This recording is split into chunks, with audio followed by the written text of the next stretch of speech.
आकाशवाणी भोपाल से प्रस्तुत हैं प्रादेशिक समाचार।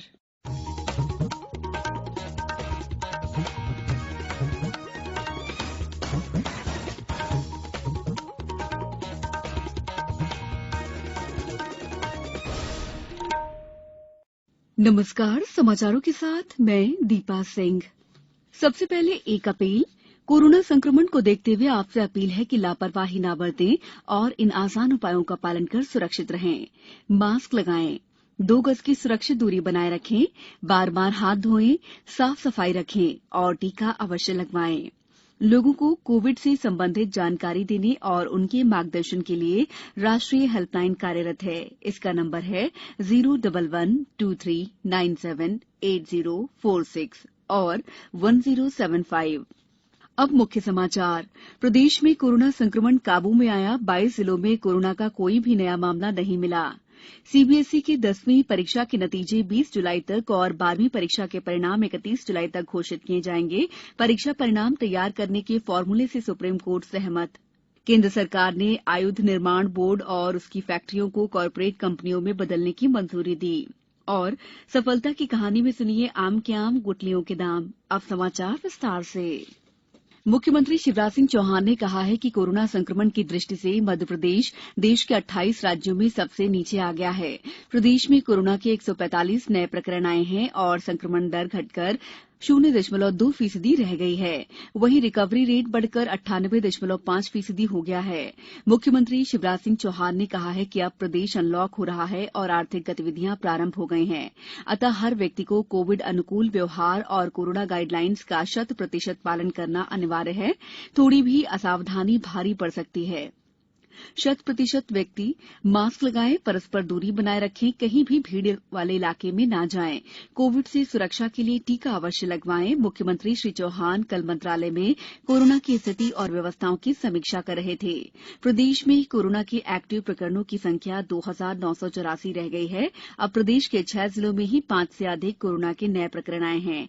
भोपाल में 42, इंदौर में 34, जबलपुर में 9, विदिशा में 6, राजगढ़ में 5, उज्जैन में 5 कोरोना के नए प्रकरण आए हैं। प्रदेश के 22 जिले ऐसे हैं जहां कोरोना का कोई भी नया प्रकरण नहीं आया है। केंद्रीय माध्यमिक शिक्षा बोर्ड सीबीएसई के 12वीं कक्षा के नतीजों के लिए पेश किए गए फॉर्मूले को सुप्रीम कोर्ट ने मान्य कर लिया है। रिजल्ट 10वीं, 11वीं और 12वीं कक्षा में मिले नंबरों के आधार पर तैयार होगा। अंकों का बंटवारा 30:30:40 के आधार पर होगा। सरकार की ओर से अटॉर्नी जनरल के वेणुगोपाल ने बताया है कि 12वीं बोर्ड के नतीजे 31 जुलाई तक जारी कर दिए जाएंगे। वहीं सीबीएसई परीक्षा नियंत्रक संयम भारद्वाज ने कहा है कि बोर्ड की 10वीं कक्षा के नतीजे 20 जुलाई तक घोषित कर दिए जाएंगे। जो छात्र अपने प्राप्तांकों से संतुष्ट नहीं होंगे उन्हें कोविड-19 महामारी की समस्या कम होने के बाद फिर से परीक्षा में बैठने का अवसर दिया जाएगा। उन्होंने कहा कि इस बारे में विस्तृत जानकारी बाद में दी जाएगी। श्री भारद्वाज ने कहा कि बोर्ड परीक्षाओं में शामिल होने वाले छात्रों की संख्या जानने के लिए ऑनलाइन पंजीकरण शुरू करेगा। देश भर में कोविड टीकाकरण अभियान के 153वें दिन कल शाम तक विभिन्न श्रेणियों के लोगों को वैक्सीन की कुल 26 करोड़ 86 लाख से अधिक डोज दी जा चुकी थी। 37 राज्यों और केंद्रीय शासित प्रदेशों में 4 करोड़ 93 लाख 56 हजार से अधिक व्यक्तियों को 18 से 44 वर्ष आयु समूह में वैक्सीन की पहली डोज दी जा चुकी है। टीकाकरण अभियान का तीसरा चरण शुरू होने के बाद से 10,58,514 लोगों को दूसरी डोज दी गई है। मध्यप्रदेश, बिहार, दिल्ली, गुजरात, हरियाणा, झारखंड, कर्नाटक, केरल, महाराष्ट्र, राजस्थान, तमिलनाडु, तेलंगाना, ओडिशा, उत्तर प्रदेश और पश्चिम बंगाल में 18 से 44 वर्ष आयु समूह के 10 लाख व्यक्तियों को कोविड वैक्सीन की पहली डोज दी गई है। इस समूह को अभी तक कुल 29,64,596 वैक्सीन डोज दी जा चुकी हैं। इनमें से 25,81,000 लोगों को कोविड का पहला टीका और करीब 3,83,000 लोगों को दूसरा टीका लगाया गया है। मुख्यमंत्री शिवराज सिंह चौहान ने कहा है कि प्रदेश में महिलाओं और बच्चों के विरुद्ध अपराध करने वालों को कड़ी सजा मिले, इसके लिए ऐसे प्रकरणों में न्यायालयों में शासन का पक्ष मजबूती से रखा जाए। वे कल मंत्रालय में प्रदेश में महिला एवं बच्चों के विरुद्ध अपराध और घरेलू हिंसा के प्रकरणों में की गई कार्रवाई की समीक्षा कर रहे थे। मुख्यमंत्री श्री चौहान ने कहा है कि प्रदेश में गत 6 महीनों में अपहृत 5,205 बालिकाओं को उनके घर वापस पहुंचाया गया है, जो कि कुल अपहृत 8,566 बालिकाओं का 60.8% है। उन्होंने निर्देश दिए हैं कि प्रत्येक बालिका को ढूंढकर सही सलामत उसके घर पहुंचाया जाए। बैठक में गृह मंत्री डॉ नरोत्तम मिश्रा सहित वरिष्ठ प्रशासनिक और पुलिस अधिकारी मौजूद थे। समाचारों में वक्त है ब्रेक का। कोविड-19 से बचाव और सुरक्षित रहने के 3 उपाय। मास्क लगाएं, 2 गज दूरी है जरूरी, सुरक्षित दूरी रखें, हाथ और मुंह साफ रखें। ब्रेक के बाद समाचारों में आपका एक बार फिर स्वागत है। जबलपुर हाईकोर्ट ने केंद्र और राज्य सरकार के साथ एक निजी खनन कंपनी से पूछा है कि छतरपुर के बक्सवाहा में हीरा खनन के लिए पेड़ों की कटाई की अनुमति कैसे दी गई है।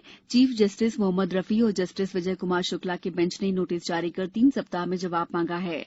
सुनवाई के दौरान कोर्ट को बताया गया है कि छतरपुर के बक्सवाहा के जंगलों में अनुमानित 50,000 करोड़ के हीरे हासिल करने के लिए 2.5 लाख से अधिक हरे भरे पेड़ों को काटने की तैयारी कर ली गई है।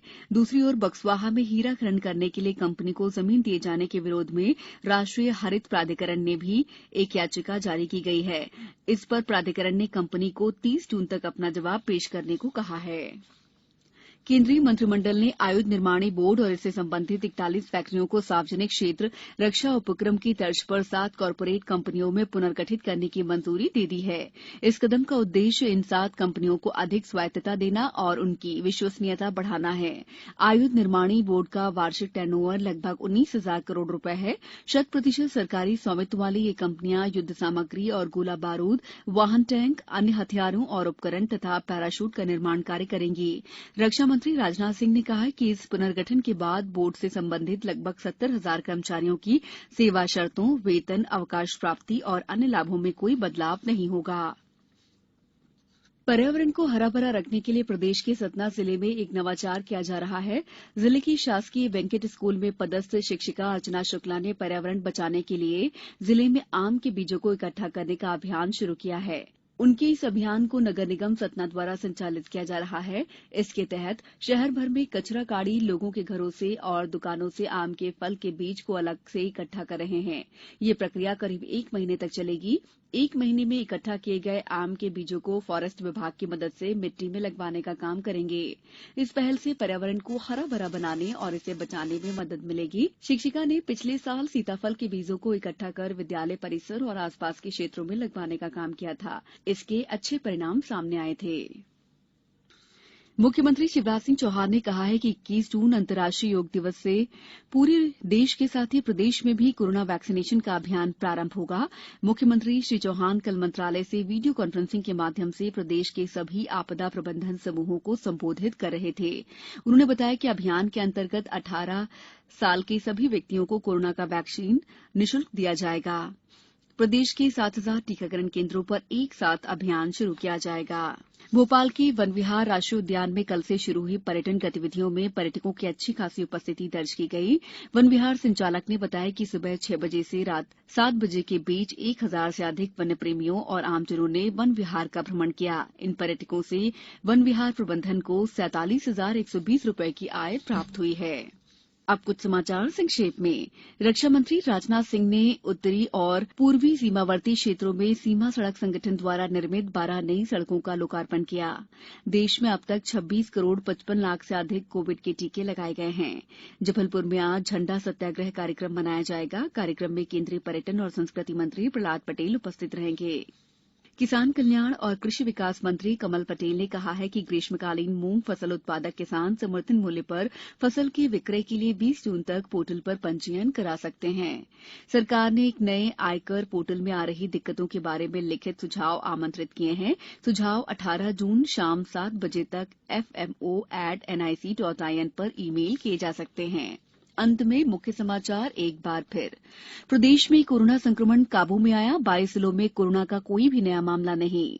सीबीएसई की 10वीं परीक्षा के नतीजे 20 जुलाई तक और 12वीं परीक्षा के परिणाम 31 जुलाई तक घोषित किए जाएंगे। केंद्र सरकार ने आयुध निर्माण बोर्ड और उनकी फैक्ट्रियों को कॉर्पोरेट कंपनियों में बदलने की मंजूरी दी। और सफलता की कहानी में आपने सुना आम के आम गुठलियों के दाम। बुलेटिन के अंत में आप सभी से एक अपील, मास्क और 2 गज की दूरी, हाथ धोना भी है जरूरी। नमस्कार।